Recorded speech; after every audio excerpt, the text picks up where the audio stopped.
University, Jaipur. Today I am going to take the lecture on the topic Software Project Scheduling.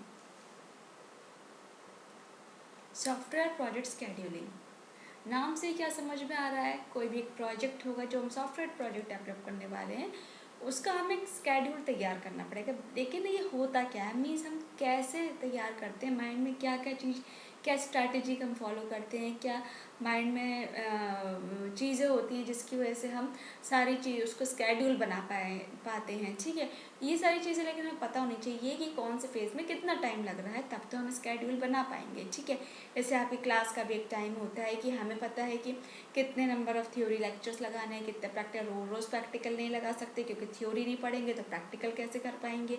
ठीक है, और रोज़ हम को curricular activity भी नहीं करा सकते क्योंकि एक हमें सिलेबस भी कंप्लीट कराना है। We have limited time slot कि आप इतने बजे कॉलेज यूनिवर्सिटी आते हो, इतने बजे जाते हो, तो इन बिटवीन जो नंबर ऑफ़ आवर्स हैं उसमें आपको लंच का भी टाइम देना है, उसमें आपको थ्योरी, प्रैक्टिकल और एक्स्ट्रा जो एक्टिविटीज़ है उन सब में सारी चीज़ों का एक माइंड में पिक्चर होनी चाहिए, किस चीज़ को मुझे कितना टाइम देना है। मान लो ऐसा हो कि मुझे उसकी कोई नॉलेज ही नहीं है, मैंने क्या किया, प्रैक्टिकल मैंने रोज़ लगा दिए, थ्योरी मैंने सिर्फ एक दिन रखी, तो क्या सही है? क्या नहीं है।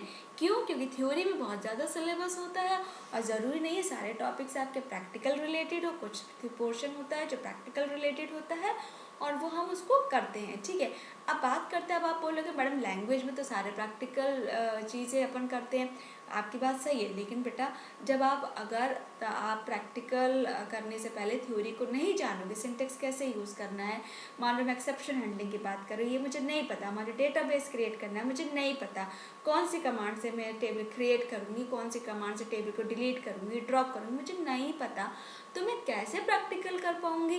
तो मुझे उसके लिए नॉलेज, मुझे उसके लिए इन्फॉर्मेशन होनी चाहिए पहले पूरी। तो वो इन्फॉर्मेशन कहाँ से मिलेगी? थ्योरी से मिलेगी। इसलिए थ्योरी सेशंस ज़्यादा होते हैं, प्रैक्टिकल सेशंस कम होते हैं, बिकॉज उसके लिए मुझे बहुत कुछ पढ़ना पड़ता है। ठीक है, तब जाके मैं प्रैक्टिकल को I will be able to write a program, right.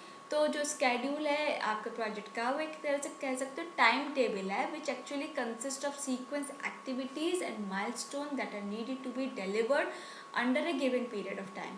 समझ में आया? ठीक है, अब हम बात करते हैं प्रोजेक्ट स्केड्यूल की। ये क्या होता है? इट इज सिंपली मीन्स क्या होता है, mechanism that is use to communicate and know about that task are needed and has to be done or performed, and which organization resources will be given or allotted to these tasks and in what time duration or time frame work is needed to be performed. ठीक है, कितना उसको time frame देना है, कितना work उसको देना है और कितना काम उसमें हो चुका है, कितने और टाइम की आवश्यकता है, वो सारी चीज़ें इसमें आएंगी। ठीक है, अब जो इफ़ेक्टिव प्रोजेक्ट स्केड्यूलिंग होती है किसी भी प्रोजेक्ट के सक्सेस के लिए, वो उसमें क्या, एक रिड्यूस कॉस्ट होनी चाहिए, कस्टमर सेटिस्फेक्शन ज़्यादा होना चाहिए, ये सारी चीज़ें हम उस पर हाईलाइट करेंगे और ऑफ कोर्स प्रोजेक्ट की तो सक्सेस होगी ही। अब स्केड्यूलिंग जो है किसी प्रोजेक्ट मैनेजमेंट के अंदर, उसका मतलब ये होता है कि जितनी नंबर ऑफ़ एक्टिविटीज़ आप करोगे उनकी लिस्ट होनी चाहिए, क्या डिलीवर करोगे वो होना चाहिए, माइलस्टोन होना चाहिए कि इस प्रोजेक्ट के अंदर कि जो जैसे जैसे आप डिलीवर कर, इतना यहाँ तक कर दिया मैंने, इतना यहाँ तक कर दिया, ये सब चीज़ों की मेरे को पूरी इन्फॉर्मेशन होनी चाहिए, जानकारी होनी चाहिए। And it contains more notes than your average weekly planner notes. ठीक है, तो इसमें आप जैसे नीचे देख रहे हो, जो most common and important form of project schedule is Gantt chart. ठीक है, बहुत यूज़ करते हैं गैंट चार्ट को इस पर्पज़ के लिए। प्रोजेक्ट स्केड्यूलिंग प्रोसेस के बारे में हम जानते हैं। पहले क्या करोगे, आप एक्टिविटीज़ को आइडेंटिफाई करोगे। After identify the activities, next phase you will move on to the identify possible dependencies. Then after the next phase you will enter in the estimate resources estimate करोगे कि कौन कौन से कितने resources होंगे, वो मैं एक estimate लगा के चलूँगी। Then assign people to conduct activities, फिर मैं लोगों को assign करूँगी कि ये activity ये बंदा करेगा, इस activity को करने के लिए 2 लोग चाहिए, 3 लोग चाहिए, and who will perform those tasks. सो उसके बाद हम create activity network and bar charts, उसके भी एक्टिविटी नेटवर्क क्रिएट करेंगे, बार चार्ट्स बनाएंगे जिससे कि मुझे फ्लो पता चले कि मैं कहाँ तक काम कर लिया है, कितना काम हो चुका है, कितना सही जा रहा है, कितना मीन्स एक फ्लो चार्ट की तरह होती तो हमें चीज़ें पता चलती हैं। हमें ये पता चलता है, अगर बार चार्ट देखेंगे कि काम ऊपर जा रहे हैं, नीचे जा रहे हैं, कुछ काम नहीं हो रहा तो स्टैंड अलोन उसमें आ जाएगा, ठीक है। फिर हम अगर एस्टिमेट रिसोर्स करते हैं कि जो रिसोर्सेज थे वो सही थे, नहीं थे, या कोई और ज़्यादा की ज़रूरत है क्या, या फिर इतने सफिशिएंट है, या फिर मैंने फालतू में ज़्यादा रिसोर्सेज ले लिए क्या, तो वो सारी चीज़ों का हम ब्यौरा देंगे। तो प्रोसेस की बात करते हैं तो जो मैनेजर है उसको need to estimate time and resources of project while scheduling project. तो all activities in project must be arranged in a coherent sequence, that means activities should be arranged in a logical and well organized manner for easy to understand.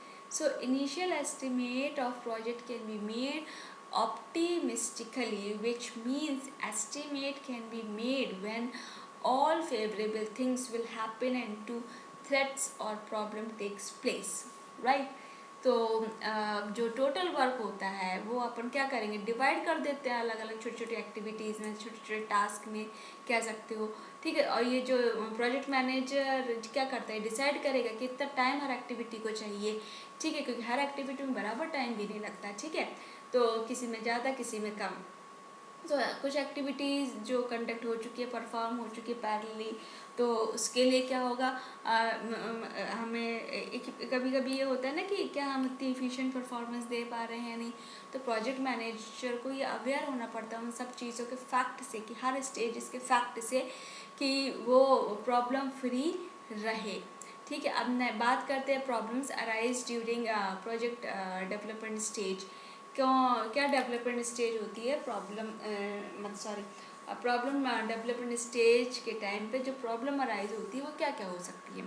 तो पहला अपन बात करते हैं कि people में leave और remain absent during particular stage of the development. मान लो people development time पे नहीं हो, या छोड़ गए हों, या एब्सेंट हो, तो वो काम सफ़र करेगा, सीधी सी बात है। जितना काम हम करने वाले थे, मान लो एक ही इंसान बचा तो काम तो डिले हो गई, क्योंकि दो बंदे का काम एक बंदा तो नहीं कर सकता। तो हार्डवेयर में get fail while performing, hardware कभी कभी फेल हो जाता है, ये इशू हो सकता है।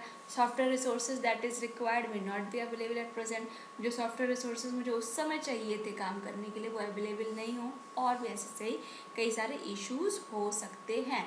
तो जो प्रोजेक्ट स्केड्यूल होता है is represented as set of chart in which work breakdown structure are dependencies within various activities are represented, जिसमें अलग अलग एक्टिविटीज़ या बहुत सारी एक्टिविटीज़ रिप्रेजेंट हो रही हों।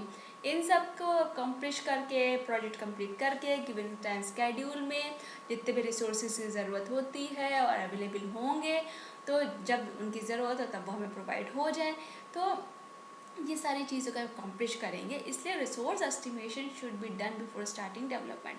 तो एस्टिमेट हमेशा, सीधी सी बात है, कोई भी काम शुरू करने से पहले ही हम एस्टिमेट बनाएंगे ना। अब बात करते हैं resources required for development of project. इसमें क्या हो जाता है, ह्यूमन एफर्ट आ जाता है, sufficient disk space on server, specialised hardware, software technologies, travel allowance required by project staff, etc. Now the advantages of project scheduling में क्या आ गया कि there are several advantages provided by project schedule in our project management। बहुत सारे advantages होते हैं, जैसे कि it simply ensures that everyone remains the same page as far as task gets completed। जब तक टास्क कंप्लीट नहीं हो जाता तो सभी उसी की अंडर प्रोसेस, कोई भी चीज़ करोगे कंप्लीट तो नहीं हुई, क्या बोलोगे, अंडर प्रोसेस है। ये नहीं बोलोगे इतना उतना नहीं, वो बोलेगा कंप्लीट है या नहीं, हाँ या ना, हाँ या ना में क्या बोलोगे, नहीं है कंप्लीट, ठीक है। तो it helps in identifying issues early and concern such as lack of unavailability of resources, ठीक है। अब और दूसरा एडवांटेज क्या हो गया, it also helps to identify relationships and to monitor process, and it provides effective budget management and risk mitigation. तो ये सारी चीज़ें इसमें सॉफ्टवेयर प्रोजेक्ट शेड्यूलिंग में आ जाएंगी, ठीक है। तो this is all about software project scheduling session, and this session is powered by digital version 2.0 Jyoti Vidyapeeth Women's University Jaipur. Hope you are satisfied with my session. If you have any query, please mention in comment box. I will resolve it. Thank you.